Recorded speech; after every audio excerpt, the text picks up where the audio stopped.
എനിക്ക് ഈ ആമ്പിള്ളേർ കുറേ അലവലാദികളുണ്ടല്ലോ കൂട്ട്. കല്യാണം കഴിഞ്ഞ് ഇതെല്ലാം അങ്ങ് നിർത്തിക്കോണം. വരുന്നില്ലേ?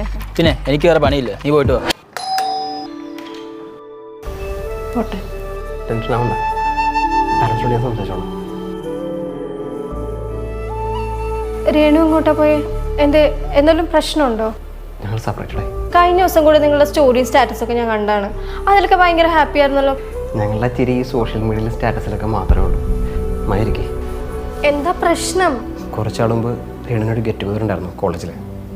അവിടെ വെച്ച് പഴയ എക്സിനെ കണ്ടു.